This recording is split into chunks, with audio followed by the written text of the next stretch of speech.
Olá, tudo bem? Eu sou o professor Leonardo, bem-vindos ao canal Tudo sobre Contabilidade. É muito importante você se inscrever no canal, dar o like se de fato gostar e divulgar o vídeo para a sua comunidade. Agradeço muito a sua presença no canal. A aula de hoje é sobre EBITDA, que é o lucro somado com a despesa com juros, somado com a despesa com imposto de renda e contribuição social e ainda depreciação, exaustão e amortização. O EBITDA, vejamos, ele em tese mostra a capacidade da empresa em gerar caixa. EBITDA é termômetro de caixa. EBITDA e caixa, eles andam correlacionados. Só que ninguém consegue provar se de fato o EBITDA se transforma em caixa. No final do vídeo a gente vai ver que tem um índice que pode ajudar a interpretar essa relação de caixa e EBITDA, tá? No final do vídeo a gente fala sobre isso. Aqui o conceito que eu acabei de falar, o EBITDA é um termo em inglês, somando-se o lucro, né, os elementos de juros, depreciação, exaustão e amortização e os tributos sobre o lucro, que é o IR, e a contribuição, no caso do Brasil, a contribuição social é tipicamente brasileira, encontramos o EBITDA. Agora, veja o seguinte, eu peguei na revista Exame uma reportagem falando sobre o EBITDA. Aí olha só o que diz a revista. A TIM, aquela companhia telefônica, né, utiliza o EBITDA para estabelecer metas de resultado. No grupo de telefonia, veja aqui, ó, 35% é o margem EBITDA. Então, o que é o EBITDA e margem EBITDA? Enquanto o EBITDA é um valor absoluto, que mostra a capacidade de gerar caixa, o EBITDA é um percentual. E o EBITDA mostra a cada R$1 de faturamento, que é a receita, primeira linha da demonstração de resultado, o quanto se transforma em caixa. Isso é margem EBITDA. No caso da empresa TIM, eles consideram margem EBITDA aceitável de 35%. Agora, ainda na revista Exame, eu trouxe uma linguagem bem de jornalista isso aqui. Olha o que ele diz. O dinheiro percorre muitas etapas, desde a hora que é tratado como faturamento até chegar à última linha do balanço. É possível ser flexível em contabilizar despesa financeira e também depreciação. Primeiro ponto, olha só.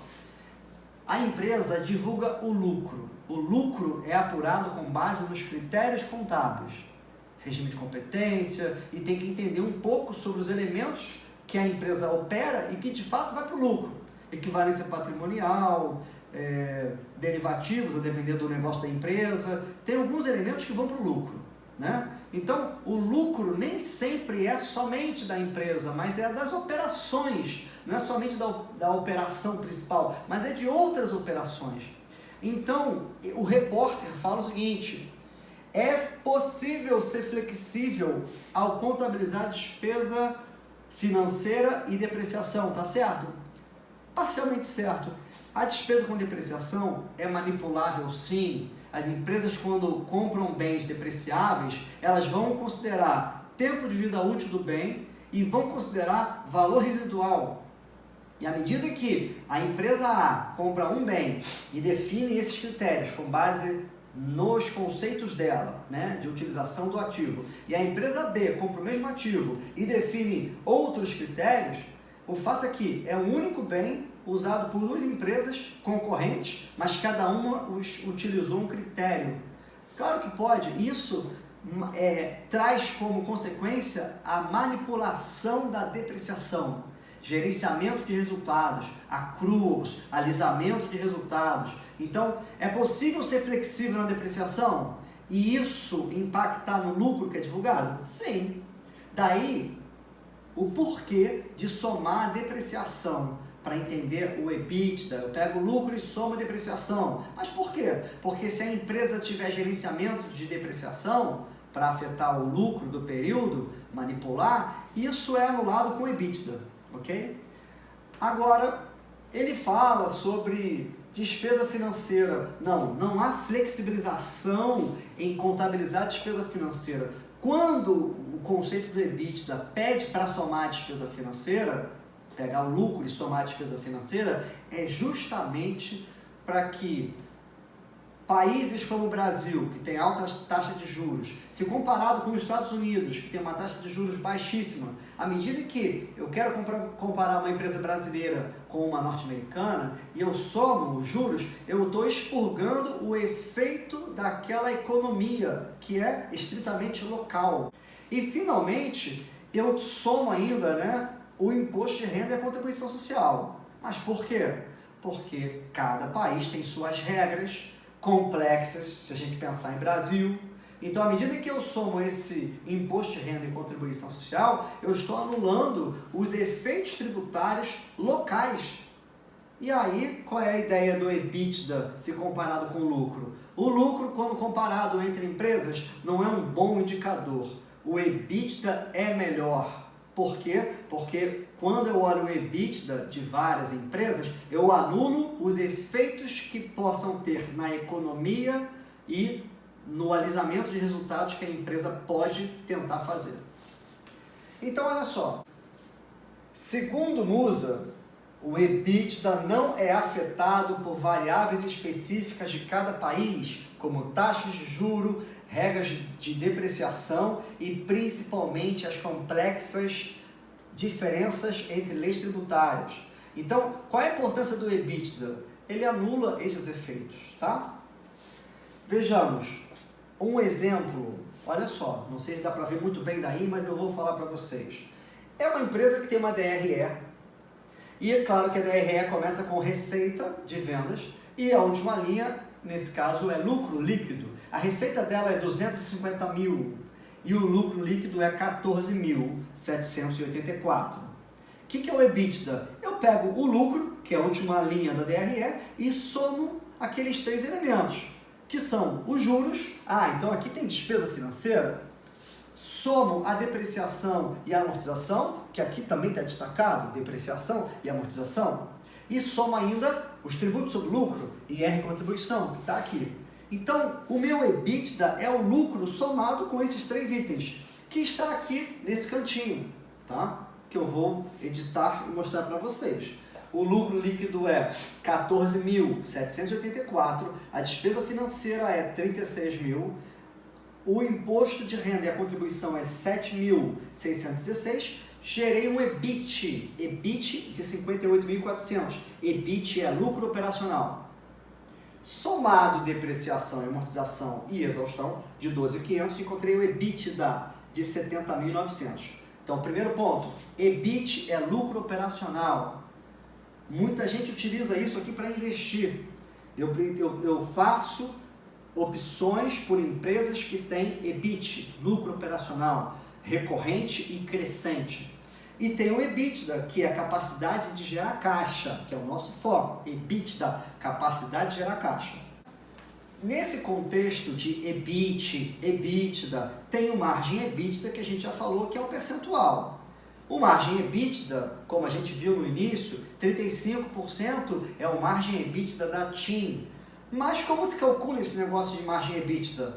Pega o EBITDA, que está aqui, EBITDA, valor absoluto, e divide pela receita de vendas, que é a primeira linha da DRE. Então, nesse meu exemplo, vou voltar à transparência, eu tenho um EBITDA de 70.900, uma receita de vendas que está na primeira linha da DRE de 250 mil, que faço 70.900 EBITDA dividido pela receita de 250 mil, 0,28. Ou seja, a cada R$1 de receita, 28 centavos se transforma em caixa. Estão acompanhando? A cada R$1 de receita, 28 centavos se transforma em caixa.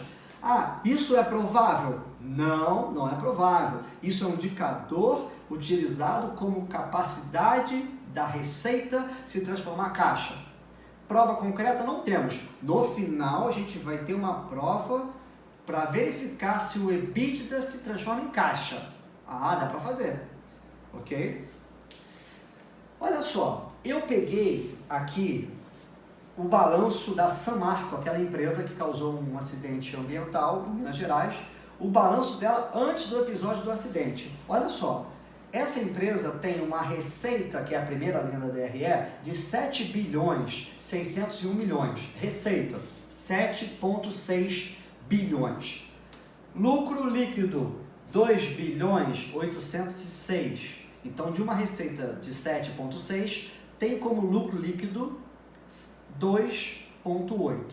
A gente sabe que o EBITDA é pegar o lucro e somar juros, depreciação, exaustão e amortização e imposto de renda e contribuição social. Então, desse lucro de 2,8, somando esses elementos, tem aqui, ó, EBITDA 3 bilhões 762, 3,7. Então, EBITDA, capacidade de gerar caixa de 3 bilhões e 762. Margem EBITDA, aqui foi 49,9%. Como eu encontrei margem EBITDA, pega o EBITDA e divide pela receita. E aí, chegamos a 50%. Ou seja, a cada R$1 de receita, 50 centavos é caixa. Excelente, né? Indicador excelente.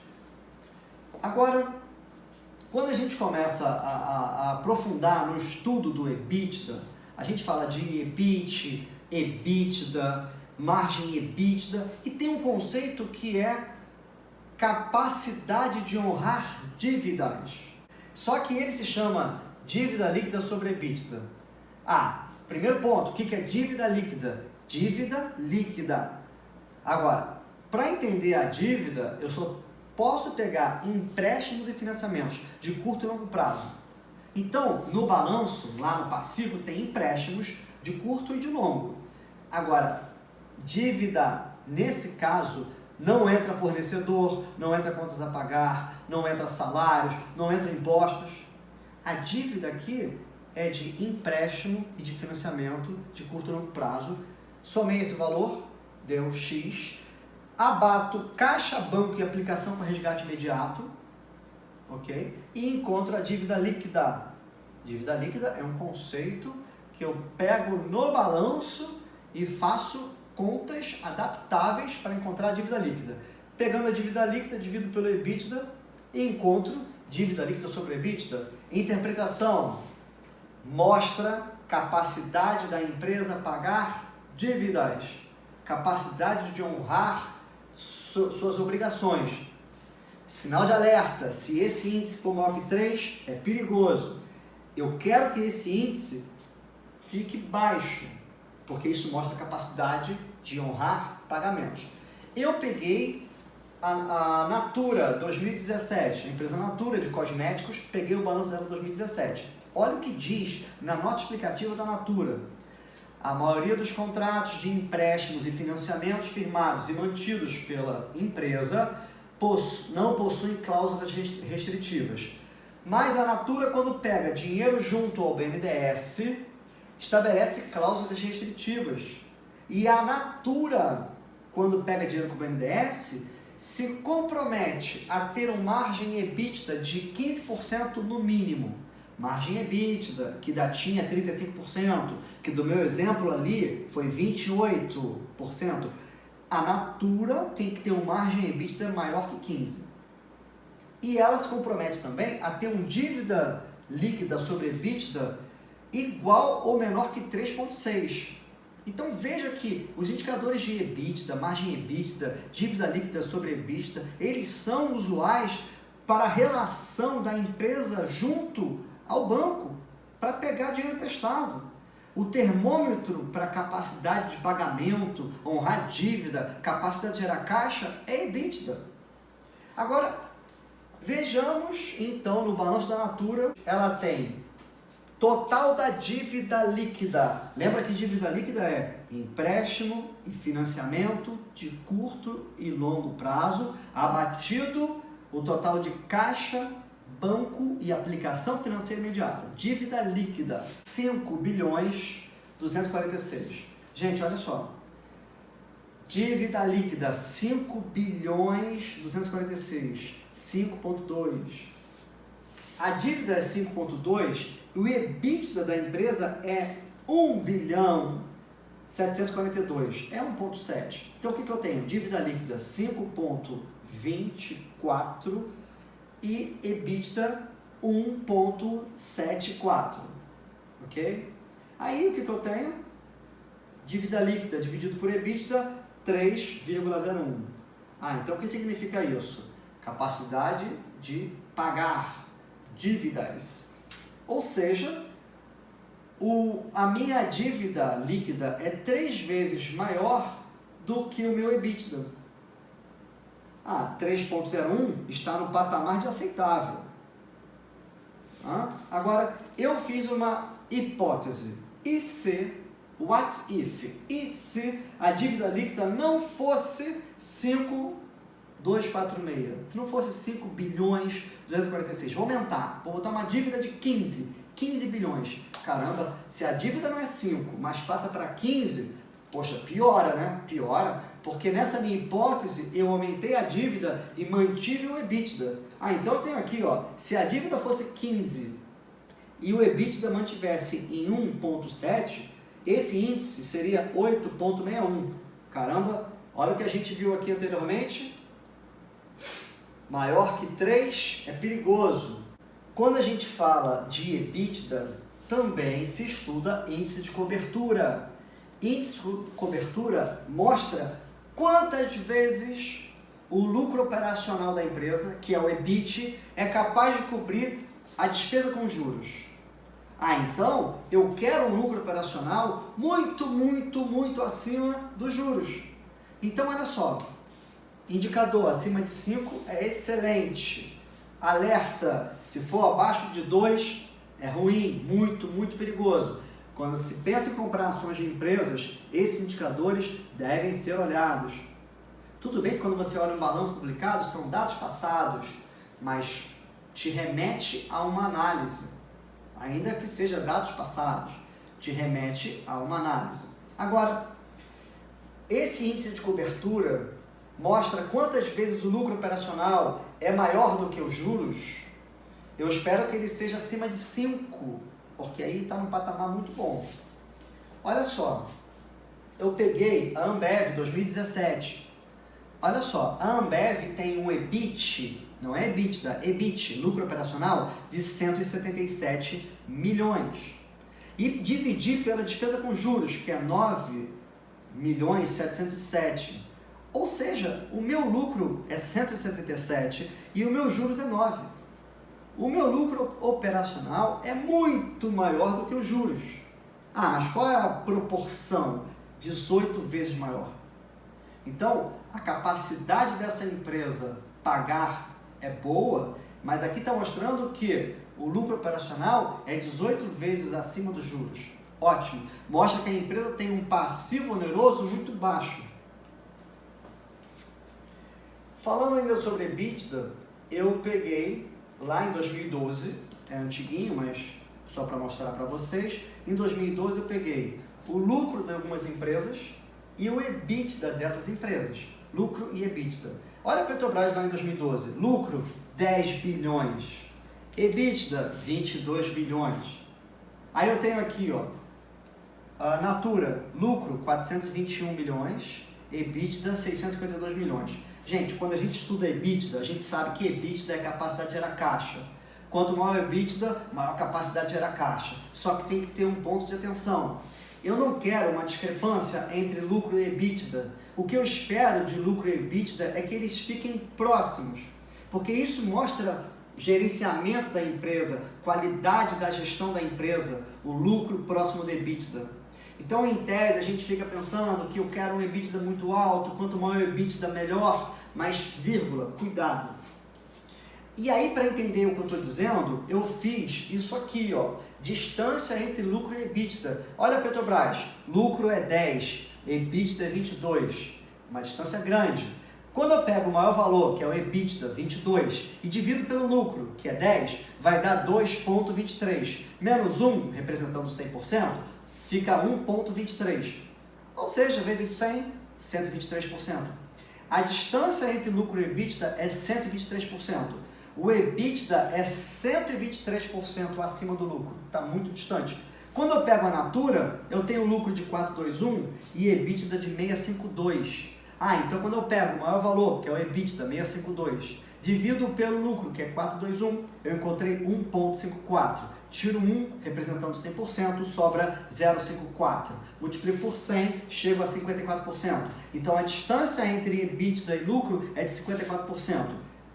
Entre 54% e 123, apesar de serem empresas com atividades diferentes, eu sei que isso é importante na análise, mas eu estou olhando o resultado. A Natura é melhor, porque o EBITDA e o lucro estão próximos. Ou seja, qual é a conclusão? À medida que o EBITDA é um indicador que parte do lucro e que eu somo juros, depreciação, exaustão, amortização, imposto de renda, contribuição social, a Natura gerencia melhor esses elementos para que o EBITDA, então, fique próximo ao lucro. Tá?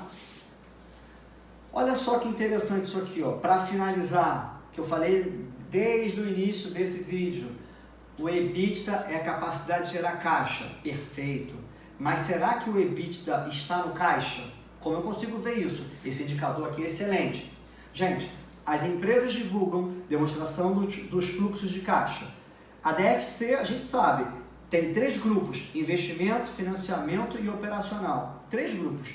Primeiro ponto básico, eu espero que uma empresa tenha o fluxo operacional positivo, tá? Porque se for negativo, essa empresa está muito ruim. Então, eu pego o fluxo de caixa operacional, que eu espero estar positivo no azul, pego o fluxo de caixa divulgado pela empresa, deve ser, mas só pego o operacional, fluxo de caixa das atividades operacionais, pego ele, divido pelo EBITDA. E isso vai mostrar a taxa de conversão do EBITDA em caixa.